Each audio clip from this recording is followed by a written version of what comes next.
आर्यवर्धन के साथ हो गया है बहुत बड़ा हादसा। आर्यवर्धन का जानी दुश्मन आ गया है जेल से वापस और कर दिया है उसने आर्यवर्धन के साथ बहुत बड़ा यहाँ पर कांड। आपको बता दें कि सीरियल तुमसे तुम तक में अब धमाकेदार ट्विस्ट आ गया है। आपको भाई दिखाया जा रहा है कि भाई अब यहाँ पर लौटने के बाद आर्यवर्धन के जानी दुश्मन के अब यहाँ पर बहुत बड़ी चाल चल रहा है। वो उसने आर्यवर्धन की गाड़ी के ब्रेक फेल करवा दिए हैं, जहाँ पे अनु को एहसास होता है कि कुछ बुरा होने वाला है। वहीं भी दूसरी तरफ झेंडे के हाथ से एक तस्वीर आर्यवर्धन की गिरकर फूट जाती है, जहां पे झेंडे को ऐसा लगता है कि कुछ तो बहुत गलत होने वाला है। आपको बता दें कि यहाँ पर कहानी में ट्विस्ट आ गया है दोस्तों, जहां पे एक तरफ आर्यवर्धन की ज़िंदगी में उस नए गुंडे की वापसी हुई है, तो वो गुंडा कोई और नहीं बल्कि आर्यवर्धन की पहली पत्नी का भाई होने वाला है, जिसने यहाँ पर दुश्मनी ले ली है आर्यवर्धन से। उसका मानना है कि भाई उसकी बहन को जानबूझ के आर्यवर्धन ने मार दिया था, इसलिए वो यहाँ पर बदला लेने के लिए आया है। आपको बता दें कि वो बदला किसी और से नहीं बल्कि लेना चाहता है आर्यवर्धन से, और आर्यवर्धन की अब जान खतरे में। आर्यवर्धन का एक्सीडेंट होने वाला और आर्यवर्धन के एक्सीडेंट होने के बाद अनु से मिलने के लिए जाने वाली है।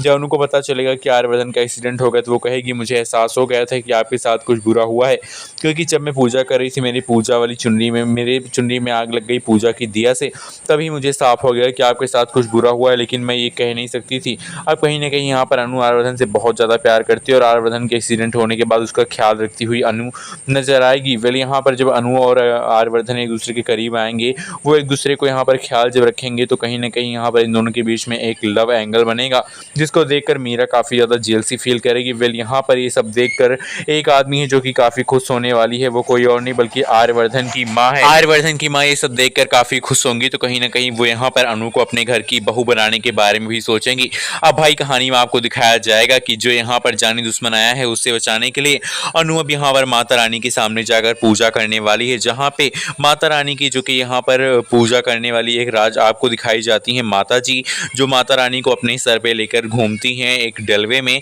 वो यहाँ पर कहने वाली है कि अनु तुम्हें कुछ करना होगा, तुम्हें अपने यहाँ पर आर्यवर्धन की ज़िंदगी को बचाने के लिए माता रानी का कठोर तप करना पड़ेगा, उनके यज्ञ में तुमको शामिल होना पड़ेगा और माता रानी को वो यहाँ पर मौन व्रत धारण करके उनकी पूजा और उनकी आरती करनी होगी, तब जाकर तुम आर्यवर्धन की ज़िंदगी बचा पाओगे। आर्यवर्धन की ज़िंदगी को बचाने के लिए अनु यहाँ पर एक से एक यहाँ पर पूजा पाठ जप तप नेम सब कुछ करने के लिए तैयार हो गई है। अब भाई कहीं ना कहीं ये सब देखकर आर्यवर्धन के लिए यहाँ पर माता रानी की पूजा को देखकर आर्यवर्धन की माँ बहुत खुश होंगी, तो वहीं पे माता रानी के आशीर्वाद से आर्यवर्धन ठीक भी हो जाएंगे। वे अब कहानी में डबल मोड़ आने वाले हैं, जहाँ पे एक तरफ आर्यवर्धन और अनु की ज़िंदगी एक दूसरे में यहाँ पर घुलने वाली है, दोनों एक साथ होने वाले, तो वहीं पे आर्यवर्धन की ज़िंदगी में ग्रहण लगाने के लिए वो आदमी भी वापस आ गया है। अब वे यहाँ पर कहानी में किस तरह से अनु आर्यवर्धन को उस दुश्मन से ही बचाएगी और अपनी यहाँ पर प्यार का इजहार भी करेगी, देखना बेहद इंटरेस्टिंग होगा। वीडियो को लाइक करके कमेंट करके हमें बताइए क्या